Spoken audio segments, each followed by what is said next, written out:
أعوذ بالله السميع العليم من الشيطان الرجيم من همزه ونفخه ونفثه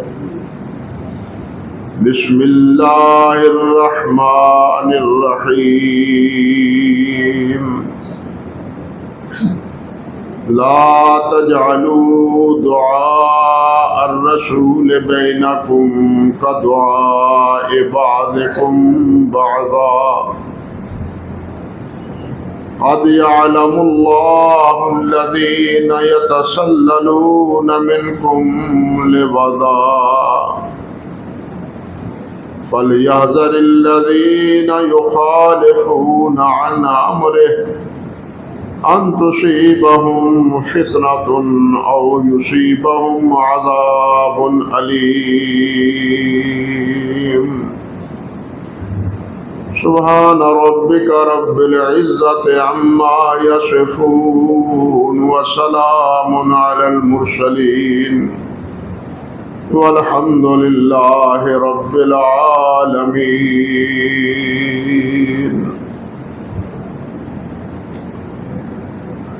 محترم و معزز سامعین کرام،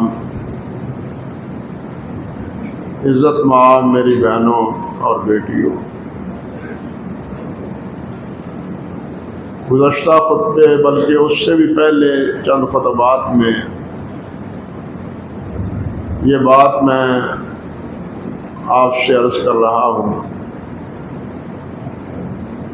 کہ ہدایت کا صرف ایک ہی ذریعہ ہے اور وہ ہے کتاب و سنت کی پیروی، اللہ اور اللہ کے رسول صلی اللہ علیہ وسلم کی اطاعت۔ اللہ اور اللہ کے رسول سے ہٹ کے جو بھی طریقہ اختیار کر لیا جائے وہ گمراہی ہے۔ فلاح و فوز، دنیا اور آخرت کی کامیابی اللہ اور اللہ کے رسول صلی اللہ علیہ وسلم کی اطاعت میں۔ اللہ رب العزت نے ایک جگہ ارشاد فرمایا ہے وَمَن يُطِعِ اللَّهَ وَرَسُولَهُ فَقَدْ فَازَ فَوْزًا عَظِيمًا، اور بالکل اسی طرح اس کے مد مقابل یہ بھی ارشاد فرما دیا وَمَن يَعْصِ اللَّهَ وَرَسُولَهُ فَقَدْ ضَلَّ ضَلَالًا مُبِينًا۔ فرمایا کہ جو اللہ اور اللہ کے رسول کی اطاعت کرتا ہے وہ فلاح و فوز سے ہمکنار ہو جاتا ہے، کامیابی پا لیتا ہے، سرخرو ہو جاتا ہے اللہ رب العزت کے ہاں۔ اور جو اللہ اور اللہ کے رسول کی نافرمانی کرتا ہے اس کی گمراہی میں کوئی ریب شک نہیں، کھلی گمراہی میں وہ مبتلا ہے۔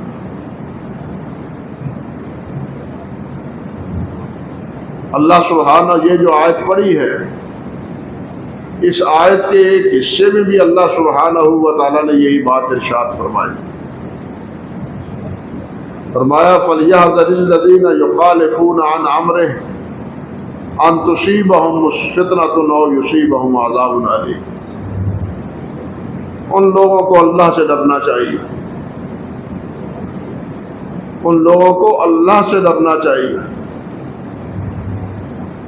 جو اللہ رب العزت کی نافرمانی کرتے، یخالفون عن امرہ، جو اللہ کے رسول اور اللہ رب العزت کی نافرمانی کرتے۔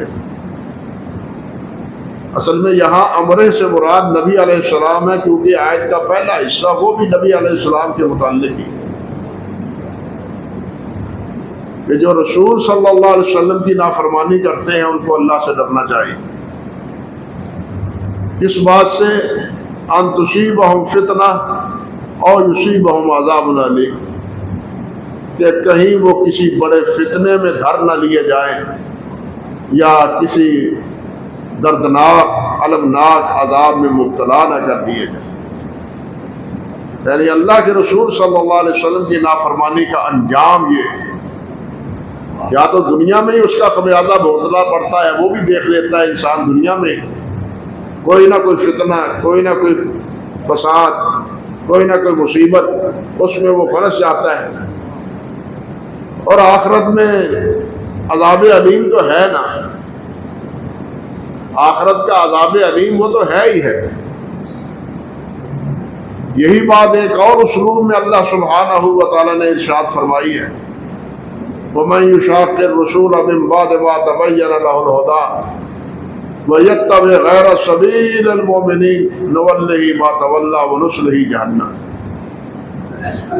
کہ جو علیحدہ راستہ اختیار کرتا ہے اللہ کے رسول صلی اللہ علیہ وسلم سے، معلوم ہے کہ یہ اللہ کا راستہ ہے، یہ اللہ کا حکم ہے، اور اہل ایمان جو اس سے مراد حضرات صحابہ کرام رضوان اللہ علیہم اجمعین ہیں، جو نبی علیہ السلام کے سچے پیروکار تھے، اطاعت گزار تھے۔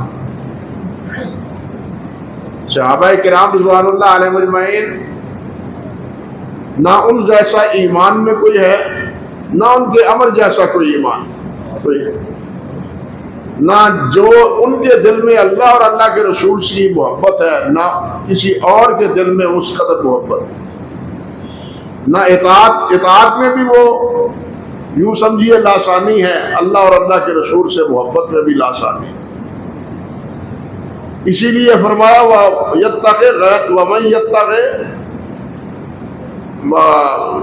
مَن يُشَاقِّ الرَّسُولَ مِن بَعْدِ مَا تَبَيَّنَ لَهُ الْهُدَىٰ وَيَتَّبِعْ غَيْرَ سَبِيلِ الْمُؤْمِنِينَ، مومنین کے راستے سے ہٹ کے کوئی اور راستہ اختیار کر لیتا ہے، نُوَلِّهِ مَا تَوَلَّىٰ، ہم اس کی رسی ڈھیلی چھوڑ دیتے ہیں، جائے جدھر جانا چاہتا ہے، جو راہ اس نے اختیار کر لی ہے کر لے، لیکن ہمارا فیصلہ بھی سن لے، نُصْلِیہِ جہنم وساعت مصیرا، ہم اس کو جہنم رسید کریں گے، اور یہ جہنم بہت بری جگہ ہے جانے کی۔ اللہ سب کو اس سے محفوظ رکھے۔ اللہ اکبر کبیرہ۔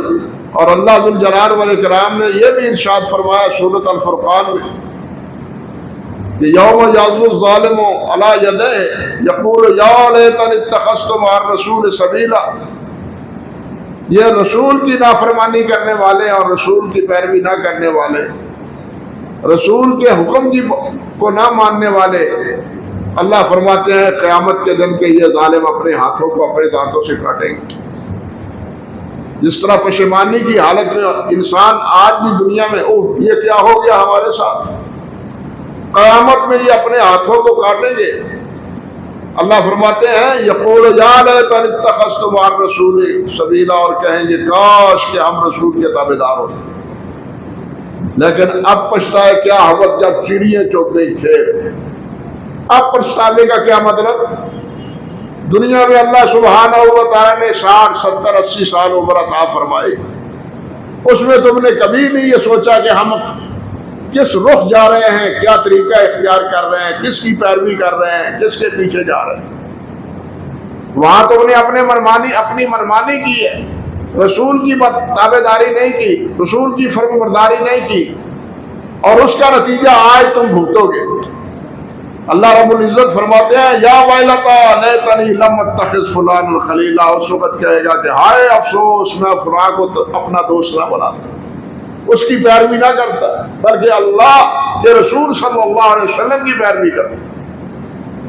تو بھائیو یہی ایک راستہ ہے، اس کے علاوہ کوئی راستہ نہیں کہ رسول اللہ صلی اللہ علیہ وسلم کی پیروی کی جائے۔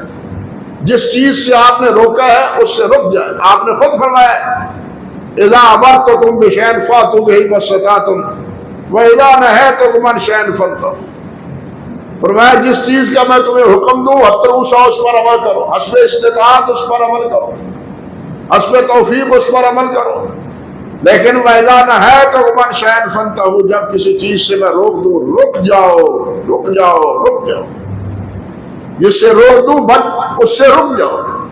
یعنی حکم کی تعمیل میں تو استطاعت کی گنجائش ہے کہ کیا میں یہ کر سکتا ہوں یہ نہیں کر سکتا، کھڑے ہو کے نماز نہیں پڑھ سکتا بیٹھ کے پڑھ لیں، وضو نہیں کر سکتا تیمم کر لیں، بیٹھ کے بھی نہیں پڑھ سکتا لیٹ کے پڑھ لیں، یہ استطاعت کا مطلب ہے۔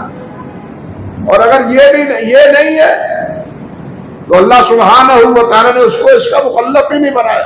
لا یکلف اللہ نفسا الا وسعها. اللہ تعالیٰ ہر ایک کو اس کی حیثیت کے مطابق اس کو مکلف بناتا ہے. اللہ اکبر کبیرہ. وَإِذَا نَهَيْتُكُمْ عَنْ شَيْءٍ فَانْتَهُوا. اور جب کسی چیز سے روک دو اس سے رک جاؤ. میں مسلسل عرض کر رہا ہوں کہ نبی علیہ الصلوۃ والسلام نے ارشاد فرمایا، آپ نے روکا، منع کیا.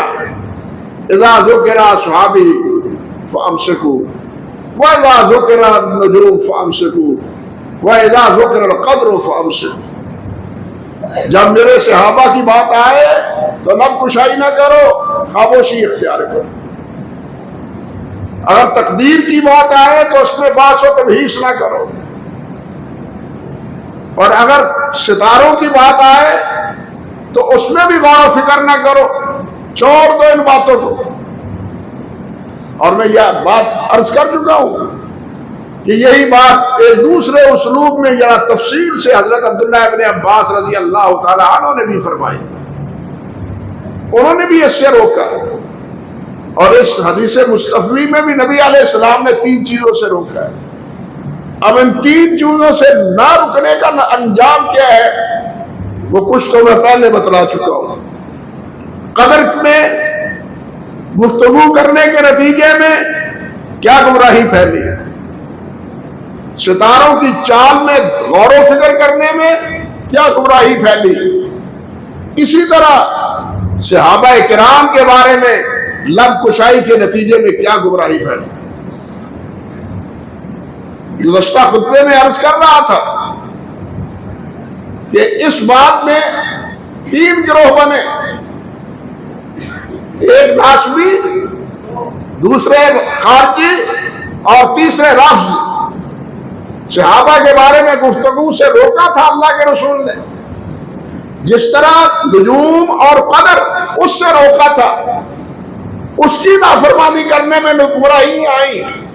بالکل اسی طرح صحابہ کرام رضوان اللہ علیہ مجمعین کے بارے میں لب کشائی کرنے سے روکا، لیکن لوگ نہیں رکے. نتیجہ یہ کہ وہ بھی بدعات کا شکار ہوئے اور گمراہ ہوئے. اللہ اکبر کبیرہ. اور یہ بھی تفصیل ذکر کر چکا ہوں کہ ہر ناسبی خارجی نہیں ہے، لیکن ہر خارجی ناسبی ہے. کیونکہ جو خارجی ہے وہ اس کے دل میں صحابہ کرام کا بغض ہی نہیں، حضرت علی کا اہل بیت کا بغض ہی نہیں، بلکہ وہ حضرت علی کو کافر اور مشرک کہتے ہیں، حضرت عمر بن عاص کو، حضرت معاویہ بن ابی سفیان کو، حضرت مغیرہ بن شعبہ کو، ان تمام صحابہ کو، بلکہ جو بھی جنگ صفین میں اور جمل میں آپس میں لڑے ہیں ان سب کو یہ خارجی کہتے ہیں کہ یہ کافر ہو گئے. کیوں کہ انہوں نے فیصلہ مانا، فیصلے کے لیے 2 انسانوں کو فیصل مانا. ایک نے عمر بن عاص کو مقرر کیا، دوسرے نے ابو موسیٰ اشعری کو مقرر کیا. حالانکہ فیصلہ کرنے والا تو اللہ ہے. ان الحکم الا للہ، حاکم تو اللہ ہے. انہوں نے حاکم مقرر کر کے گویا اللہ کے ساتھ شرک کیا ہے. یہ تھا ان کا دعویٰ. اب دیکھیے، ذرا غور کیجیے کہ یہ دونوں آپس میں لڑنے والے باہم آپس میں تو لڑتے ہیں اور اس کے باوجود بھی کسی کو بھی خارج ایمان نہیں سمجھتے. دونوں آپس میں وہ حضرت معاویہ کا لشکر ہو یا حضرت علی کا لشکر ہو، وہ دونوں آپس میں لڑتے بیٹھتے ہیں، لیکن وہ کسی کو کافر مشرک نہیں کہتے. اللہ اکبر کبیرہ. حتیٰ کہ جب جو اس میں شہید ہوئے، واقع میں قتل ہوئے، فریقین کے مقتولین کا جنازہ پڑھانے والے حضرت علی ہوتے رضی اللہ تعالی عنہ. حضرت علی پڑھاتے جنازہ. جھگڑا کس بات کا؟ وہ آپس میں لڑ کے بھی ان کے دلوں میں یہ کفر و شرک کی نفرتیں پیدا نہیں ہوئی. اب جن کے دلوں میں نفرتیں کفر و شرک کی پیدا ہوئی ہیں اب وہ ان کے ہم نوا ہوئے؟ بالکل نہیں، ان کا ان کے ساتھ کوئی تعلق نہیں، ان کا ان کے ساتھ کوئی میل نہیں ہے، کوئی نسبت نہیں ہے۔ اللہ اکبر کبیرہ۔ تو یہ گمراہی تھی خارجیوں کی، اور خارجیوں کے بارے میں نبی علیہ السلام کے بہت سے ارشادات۔ صرف ایک بات سنیے، آپ نے فرمایا تمرق مارقۃ عند فرقۃ من الناس، لوگوں کی تفریق کے وقت، اختلاف کے وقت ایک گروہ نکلے گا، اللہ اکبر کبیرہ، ایک گروہ ان دونوں سے علیحدہ ہو جائے گا، فئتان من المسلمین، اور وہ کیا ہوگا؟ فرمایا تقتلہم اولی الطائفتین بالحق، ان کے خلاف جو اولا بالحق ہوگا وہ قتال کرے گا، جو حق کے زیادہ قریب ہوگا وہ قتال کرے گا۔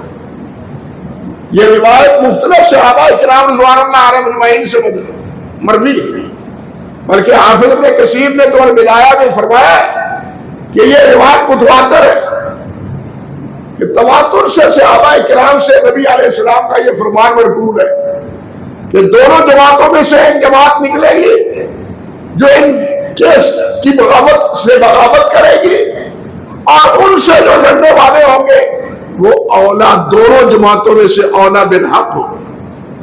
یہاں ایک لفظ ہے کہ آپ نے یہ الفاظ بھی فرمایا، یہ لفظ بھی فرمایا فرقۃ من المسلمین، مسلمانوں کے فرقے، اور یہ لفظ بالکل ایک دوسری حدیث میں آتا ہے جس میں نبی علیہ السلام نے فرمایا ان ابن ہادی لسید، میرا یہ بیٹا حسن یہ سردار ہوگا، ولعل اللہ یصلح بین فئتین من المسلمین، اور میرا یہ بیٹا مسلمانوں کی دو جماعتوں کو کی صلح کروائے گا۔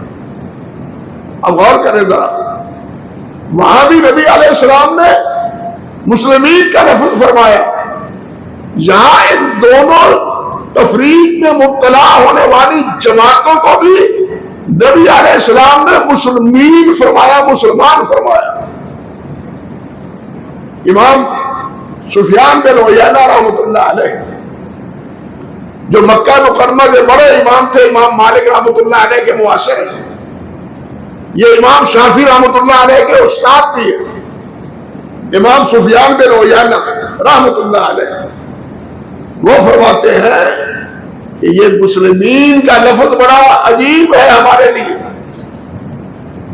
بہت ہی پسندیدہ اور بڑا عجیب ہے کہ نبی علیہ السلام نے خود ان دونوں جماعتوں کو مسلمان قرار دیا۔ بات سمجھے؟ صلح کرانے کے وقت، اس کے بعد صفین کے بعد صلح کرانے کی نوبت آئی، حضرت حسن نے صلح کروائی، اس وقت بھی مسلمین کا لفظ نبی علیہ السلام نے استعمال کیا، گویا یہ سب حضرات اہل اسلام ہے، اسلام سے خارج نہیں ہے، اور اب جو نبی علیہ السلام کی مخالفت میں ان کے اسلام پر حرف گیری کرتا ہے، حقیقتاً ان کا اسلام معتبر نہیں ہے۔ بات سمجھے؟ ان کا اسلام معتبر نہیں ہے، وہ مسلمان نہیں ہے۔ کیوں؟ جس کو اللہ کے رسول مسلمان کہیں گے، اور میں یا آپ میں سے کوئی کہ یہ مسلمان نہیں ہے، تو ہم نے اللہ کے رسول کو جھٹلایا ہے یا تصدیق کی ہے؟ جھٹلایا ہے۔ نتیجہ کیا ہے؟ جو اللہ کے رسول کو جھٹلاتا ہے وہ مجرم ہے، وہ مجرم ہے۔ انت اللہ و انت الناس انت المؤمنین۔ اللہ اکبر کبیرہ۔ یہی کیفیت یہاں ہے کہ نبی علیہ السلام نے دونوں کو مسلمان کی جماعت قرار دیا ہے، یعنی حضرت معاویہ کی جماعت اور حضرت علی کی جماعت، خارجیوں کی طرح نہیں کہ جو ان میں سے لڑائی میں شریک ہوئے وہ سب کافر ہو گئے۔ میں نے پچھلے جمعے عرض کیا تھا کہ حضرت علی رضی اللہ تعالیٰ عنہ نماز پڑھ رہے ہیں کوفے کی جامع مسجد میں، اور ایک آدمی پیچھے آتا ہے خارجی، آ کے کانوں میں ہاتھ رکھ کے اونچی آواز سے فرماتا ہے انہو من یشرک باللہ فقد حرم اللہ علیہ الجنہ ومأواہ النار۔ یہ حضرت علی کو سنا رہا ہے معاذ اللہ ثم استغفر اللہ کہ جو شرک کرتا ہے اس کا ٹھکانہ جہنم ہے۔ علی معاذ اللہ تو مشرک ہو، اعوذ باللہ من الشیطان الرجیم۔ یہ جسارت کی انہوں نے، لیکن اللہ کے رسول نے ان کو کیا کہا؟ یہ مسلمان ہے، یہ میری امت کے فرد ہے۔ ایک بات۔ دوسری بات یہ کہ خارجیوں کے مد مقابل تیسرا گروہ رافضیوں کا نکلا، جن کا جد اعلیٰ عبداللہ بن سبا تھا جو یہودی تھا اور درپردہ یہودی تھا، اور ظاہر اس نے اپنے آپ کو مسلمان کہا۔ اس نے آ کے ایک نیا شوشہ کھڑا کیا۔ نیا شوشہ کیا کہ جی خلافت اور امامت کے مستحق تو تھے ہی حضرت علی۔ حضرت علی سے خلافت چھیننے والے وہ سب ظالم ہیں، وہ سب اللہ کے رسول کے نافرمان ہیں۔ اللہ کے رسول نے ان کو حضرت علی کو نامزد کر دیا تھا، لیکن نہ ماننے والے وہ نبی علیہ السلام کی مخالفت میں سارے کے سارے دائرہ اسلام سے خارج ہوئے۔ معاذ اللہ ثم استغفر اللہ۔ یہ دوسری انتہا، یعنی خارجیوں سے انہوں نے تو صرف صفین تک کے لوگوں کو کہا نا، انہوں نے تو حضرت ابوبکر صدیق کو بھی، عمر فاروق کو بھی، عثمان غنی کو بھی، سب صحابہ کو سوائے تین کے حضرت ابو ذر، سلمان فارسی، حضرت مقداد اور اہل بیت، ان کے علاوہ سب کافر۔ انا للہ و انا الیہ راجعون۔ یہ ہے نتیجہ اس مسئلے میں بحث کرنے کا کہ مفسدین نے پھر ایسا فساد پیدا کر دیا جو آج تک تھمنے میں نہیں آیا، جو آج تک تھمنے میں نہیں آیا، اور اب بھی نہیں آئے گا، اور قیامت تک یہ چلتا ہی رہے گا۔ انا للہ و انا الیہ راجعون۔ یہ نتیجہ ہے نبی علیہ السلام کے حکم کی نافرمانی کرنے کا۔ اور یہ لوگ وہ کہتے ہیں، حضرت علی رضی اللہ تعالیٰ عنہ خود فرماتے ہیں، بلکہ ایک حدیث کے بھی لفظ ہے، ایک حدیث کے بھی لفظ ہے، اور خود حضرت علی سے بھی مسند صحیح منقول ہے کہ وہ فرماتے ہیں کہ دو گروہ میرے بارے میں ہلاک ہو جائیں گے، دو گروہ میرے بارے میں ہلاک ہو جائیں گے۔ یعلق فی رجلان محبت مفرط و مبغض، ایک حد سے زیادہ محبت کرنے والا اور ایک حد سے زیادہ میرے مقام کو گرانے والا۔ یہ گرانے والے کون ہیں؟ خارجی ہیں۔ یہ حد سے زیادہ محبت کرنے والے کون ہیں؟ وہ رافضی ہیں۔ مرفوع روایت کے الفاظ یہ ہیں، اور وہ حضرت علی ہی سے منقول ہے۔ فرمایا فی کا مثل من عیسیٰ، علی تیری مثال تو عیسیٰ علیہ السلام جیسی ہے۔ جیسے یہودیوں نے عیسیٰ علیہ السلام کے ساتھ بغض رکھا، وہ گئے جہنم میں، اور عیسائیوں نے عیسیٰ علیہ السلام سے محبت میں غلط کیا، ان کو معبود بنا دیا، گئے وہ بھی جہنم میں۔ فرمایا علی تیری وہی مثال ہے، تیری وہی پوزیشن ہے، اور وہی پوزیشن آئی۔ خارجی جو حد سے زیادہ بغض رکھنے والے، اور رافضی جو حد سے زیادہ حضرت علی کا مقام اور مرتبہ بڑھانے والے، اور انہیں انسانیت کے درجے سے، خلافت کے درجے سے، الوہیت کے درجے پر بٹھانے والے۔ میں کسی اور کی بات نہیں کرتا، لمبی بات ہے اس بارے میں۔ یہ قریبی دور میں آپ سب جانتے ہیں جسے لوگ امام خمینی کہتے ہیں، ہم تو نہیں کہتے امام، اور ان کے انقلاب کو بعد وہ بھی بد نصیب ہے جو اسلامی انقلاب کہتے ہیں۔ اب اس نے کیا کہا؟ یہ اللہ معاف فرمائے اپنی کتاب میں کہتے ہیں، حضرت ان من ضروریات مذہبنا ان من ضروریات مذہبنا لأئمتنا مقاما لا یبلغہ ملک مقرب ولا نبی مرسل. اور حکومت الاسلامیہ اس کی کتاب ہے، حوالہ باب میں لائبریری میں دکھا سکتا ہوں. فرماتے ہیں ان من، کہتے ہیں ان من ضروریات مذہبنا، ہمارا مذہب اس وقت تک برقرار نہیں رہ سکتا. ہماری مجبوری ہے جب تک یہ مذہب ہم نہ اختیار کریں ہمارا مذہب ہی نہیں ہے. وہ کیا ہے؟ لأئمتنا مقاما، ہمارے اماموں کا، ایک امام کا نہیں سب اماموں کا. اور کیوں کہ وہ سب نامزد ہیں. پہلے حضرت علی ہیں، پھر ان کے بعد حضرت علی کے بعد حضرت حسن ہیں، حضرت حسن کے بعد حضرت حسین ہیں، حضرت حسین کے بعد علی ابن الحسین ہیں، علی بن حسین کے بعد محمد باقر ہیں، ان کے بعد ان کے بیٹے جعفر ہیں، جعفر صادق کے بیٹے موسیٰ کاظم ہیں، ان کے بیٹے علی بن موسیٰ ہیں، پھر ان کے بیٹے محمد بن علی ہیں، اور پھر ان کے بیٹے علی بن محمد ہیں، پھر ان کے بیٹے حسن عسکری. یہ 11 ہیں. 12واں جو ہے وہ تو غار میں چھپا ہوا ہے، آئے گا وہ بھی آخری دور میں. یہ 11 امام ہیں، منصوص امام ہیں. ان لائمتنا، ہمارے اماموں کے لیے، صرف حضرت علی کے لیے نہیں، حضرت حسن کے لیے نہیں، حضرت حسین کے لیے نہیں، رضی اللہ تعالیٰ عنہ اجمعین. ہمارے سب ائمہ کے بارے میں مقامن، یہ ہمارا مذہب ہے کہ ان کا ایسا مرتبہ ہے، ایسا مقام ہے، لا یبلغہ ملک مقرب. یہ لفظ تو آپ بھی سمجھ رہے ہیں، جو عربی نہیں سمجھتے وہ بھی سمجھ رہے ہیں. لا یبلغہ ملک مقرب، مقرب فرشتہ بھی ان کے مقام کو نہیں پہنچ سکتا. باقی فرشتے تو کیا، جبرائیل بھی اس مقام کے مقام پر نہیں پہنچ سکتا. ولا نبی مرسل، نہ کوئی نبی اور رسول وہ ان کے مقام کو پہنچ سکتا ہے.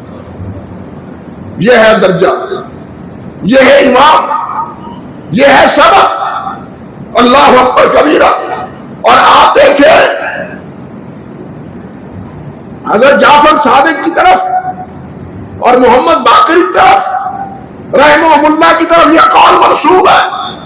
کس میں؟ اصول کافی میں، جو بنیادی کتاب ہے اصول کافی محمد بن یعقوب کلینی کی، جس کے بارے میں اس کے لاء پر لکھا ہے یقافۃ لشیعتنا، یہ ہمارے گروہ کے لیے کافی ہے. نام اسم بمسمى کافی. اس میں کیا لکھا ہے؟ وہ لا یکون العبد مومنا حتی یعرف اللہ ورسولہ والائمۃ کلہم. کوئی امام مسلمان نہیں ہو سکتا، ایماندار نہیں ہو سکتا جب تک کہ وہ اللہ کو نہ مانے، رسول کو نہ مانے اور 12 اماموں کا نہ مانے. میں آپ سے پوچھتا ہوں کہ حضرت جعفر صادق اور محمد باقر سے پہلے صحابہ کرام تھے یا نہیں تھے؟ شہید ہونے والے بدر و حنین میں موجود تھے یا نہیں تھے؟ احد میں شہید ہونے والے تھے یا نہیں تھے؟ ان کا کن پر ایمان تھا؟ سوچئے ذرا، ان کا کن پر ایمان تھا؟ کل کے اخبارات میں آپ نے ایک خبر پڑھی ہوگی، گورنمنٹ حکومت چاہتی ہے کہ ایران میں پیدل نہ جایا جائے موجودہ حالات کے تناظر میں، لیکن ہمارے یہ حضرات کہتے ہیں نہیں ہم پیدل جائیں گے. اور وہاں حاضری دینا ہمارے ایمان کا مسئلہ ہے. کل کے اخبارات میں آپ لائے وقت میں پڑھ لیں کہ وہاں حاضری دینا، حضرت حسین کی قبر پر حاضری دینا ہمارے ایمان کا حصہ ہے. اب سوچئے اگر حضرت حسین کے قبر پر حاضری ایمان کا حصہ ہے تو حضرت حسین سے پہلے جو تھے ان کے ایمان کی کیا فیصلہ ہے؟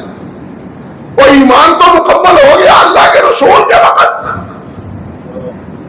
ایمان تو مکمل ہوا اللہ کے رسول کے وقت جب اللہ نے قرآن نازل کیا اور اليوم اکملت لکم دینکم واتممت علیکم نعمتی فرما دیا.